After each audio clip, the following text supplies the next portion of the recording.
Ada sesuatu yang selama puluhan tahun luput dari perhatian banyak orang. Sebuah warisan masa lalu yang diam-diam masih bekerja di balik sistem hukum kita. Warisan yang membuat pengakuan hak masyarakat adat tak pernah benar-benar menjadi pusat perhatian. Dan fakta mengejutkannya, warisan itu ternyata berasal dari masa kolonial. Hari ini, kita akan membongkar bagaimana hukum perdata Indonesia ternyata masih terkunci dalam kerangka lama peninggalan Belanda. Dan bagaimana warisan itu membuat masyarakat adat terus terpinggirkan. Ini bukan sekedar soal aturan, tapi tentang cara negara melihat identitas asli bangsa sendiri.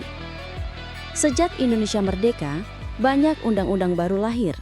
Namun di balik itu semua, ada satu kitab besar yang masih berdiri kokoh seperti tembok tua.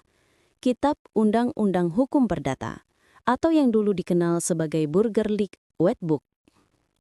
Kitab ini disusun pada abad ke-19 oleh pemerintah kolonial Belanda dan sejak saat itu, strukturnya hampir tidak berubah. Di permukaan, mungkin terlihat bahwa Indonesia sudah mengakui keberadaan masyarakat adat. Ada undang-undang, ada putusan MK, dan ada pasal-pasal yang menyebut hak mereka. Namun jika diperhatikan lebih dalam, pengakuan itu selalu datang dengan syarat. Sepanjang masih hidup, sepanjang sesuai perkembangan masyarakat, dan sepanjang ditetapkan oleh pemerintah daerah. Artinya, keberadaan masyarakat adat masih harus dibuktikan, seolah mereka tidak otomatis diakui sebagai pemilik sah tanah dan wilayah yang sudah mereka jaga selama ratusan tahun. Dan pola pikir ini adalah pola pikir peninggalan kolonial yang dulu dipakai untuk mengontrol penduduk pribumi. Sistem hukum kolonial tidak pernah dibuat untuk melindungi masyarakat adat. Ia dibangun untuk kepentingan ekonomi Belanda. Karena itu, seluruh aspek hukum diarahkan pada konsep kepemilikan pribadi, sertifikat formal, dan administrasi modern ala Eropa. Sementara itu, sistem adat yang bersifat komunal dianggap tidak valid, tidak tertulis, dan tidak memiliki kekuatan hukum. Akibatnya, hingga hari ini banyak tanah adat tidak bisa diakui hanya karena tidak memiliki dokumen formal. Ironisnya, masyarakat adat dituduh tidak punya bukti, padahal bukti mereka adalah sejarah panjang, cerita turun-temurun, dan pola penguasaan wilayah yang sudah ada jauh sebelum negara Indonesia berdiri. Inilah bentuk kolonialisme yang masih hidup dalam tubuh hukum nasional, bukan penjajahan secara fisik, tetapi penjajahan melalui cara pandang. Jika kita telusuri lebih dalam, berbagai konflik tanah antara masyarakat adat dan negara selalu berujung pada satu hal. Negara mengukur tanah berdasarkan sertifikat, sementara masyarakat adat mengukur berdasarkan sejarah. Dua sistem yang dipaksakan untuk bertemu, namun tidak pernah benar-benar bertemu. Beberapa putusan Mahkamah Konstitusi memang mulai membuka ruang, seperti membedakan hutan negara dan hutan adat, atau memberikan pengakuan lebih kuat terhadap identitas adat. Namun semua itu masih belum cukup untuk merombak struktur besar yang sudah mengakar selama ratusan tahun. Dan inilah yang jarang disadari.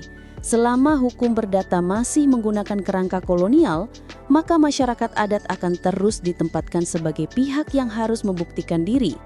Padahal seharusnya negaralah yang membuktikan apakah ia sudah menjalankan amanat konstitusi untuk melindungi semua tumpah darah Indonesia. Dekolonisasi hukum bukan sekedar mengganti pasal. Ini tentang mengembalikan nilai-nilai asli Nusantara ke tempat yang seharusnya, menjadi fondasi hukum nasional, bukan tempelan, bukan pengecualian, tetapi inti dari cara kita memandang tanah, identitas, dan komunitas. Dekolonisasi berarti menggeser cara pikir dari pemerintah memberi pengakuan, menjadi pengakuan itu melekat, bahwa masyarakat adat bukan subjek yang harus meminta izin, tetapi bagian integral dari bangsa ini. Pada akhirnya, pertanyaan yang harus kita renungkan adalah sederhana.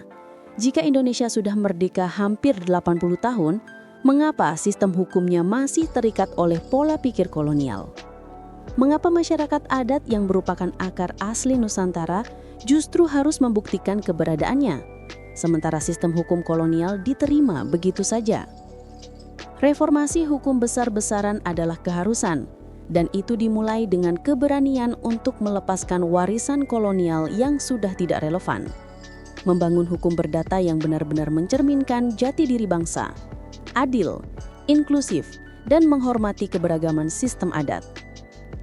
Indonesia tidak bisa menunggu lebih lama, karena selama dekolonisasi hukum belum dilakukan, maka konflik, kriminalisasi, dan ketidakadilan terhadap masyarakat adat akan terus berulang. Terima kasih sudah menonton sampai akhir. Jangan lupa dukung channel ini dengan cara subscribe, like, dan share, agar kita bisa terus mengungkap fakta-fakta yang jarang dibahas namun penting untuk masa depan Indonesia.